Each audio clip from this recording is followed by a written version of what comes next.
Oh. Makapangyarihang sigil ni Abraham.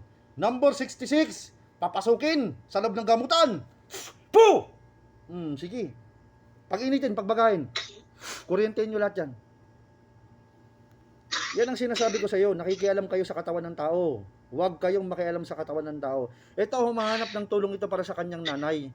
Sinamantala mo, sinamantala ninyo, kayong mga mortal na naririyan sa katawan din ito. Ha? Alam ko marami kayo dyan sa loob ng katawan yan. Bakit nakikipagkasundo kayo sa mga demonyo? Ha? Alam niyo ba itong mga demonyo ito, mapanlin lang itong mga to?